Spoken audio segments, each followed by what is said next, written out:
مردانہ کمزوری کا وظیفہ یہ ہے کہ دوسری شادی کر لو. میں مذاق تو نہیں کر رہا. یہ نسخہ میں نے نہیں بتایا. حکیم اجمل خان جو مسیح الملک کہلاتے تھے ان کا نسخہ ہے. کسی نے کہا کہ حضرت ہمارے علاقے میں مردانہ کمزوری بہت زیادہ ہے, کوئی نسخہ بتائیں.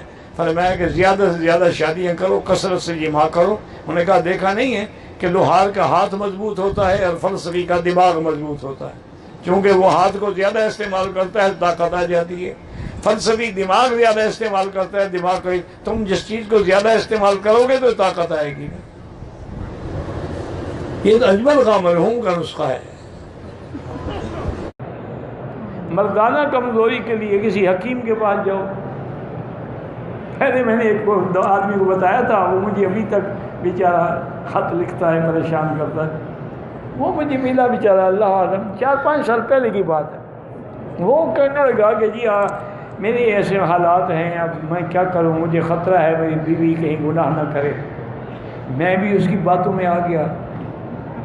تو میں نے اس کو ایک نسخہ بتا دیا. 2 مہینے کے بعد اس نے خط لکھا. اس نے کہا حضرت مجھے تو اتنا فائدہ ہوا ہے, میری بیوی اب تنگ آ گئی, میں دوسری شادی کروں. میں کیا کروں؟ میں نے کہا اس بیوی کو بھی وہی دوا کھلا دو, انشاءاللہ پھر تم بھی تنگ آ جاؤ گے.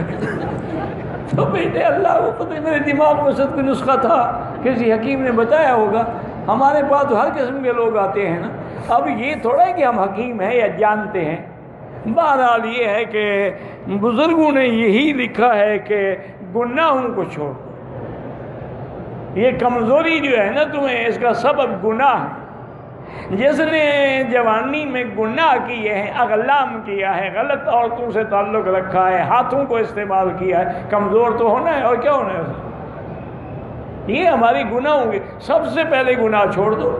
اس کے بعد اگر خالص بلسان کا روغن مل جائے, وہ مدینے پاک میں سنا ہے کہ ملتا ہے, مجھے پتہ نہیں, بدر میں بھی کہتے ہیں ملتا ہے. اس کا ایک قطرہ جو ہے وہ کسی دودھ میں یا کسی چیز میں ڈال کے پی لیا کریں تو انشاءاللہ بہت بڑی عظیم چیز ہے. لیکن شرط ہے کہ خالص ہو. خالص نہ ہوا تو انشاءاللہ گردے جلدی فیل ہو جائیں گے. اسی طرح کہتے ہیں کہ میرے بھائی کو مرگی کی تکلیف ہے, تو جتنی لا علاج بیماریاں ہیں نا ان کے لیے یا بدیع العجائب بالخیر یا بدیع, یا بدیع العجائب بالخیر یا بدیع, یا بدیع العجائب بالخیر یا بدیع 1000 دفعہ پڑھ کے پانی پہ دم کرے اس کو پلائیں. جتنی بھی لا علاج بیماریاں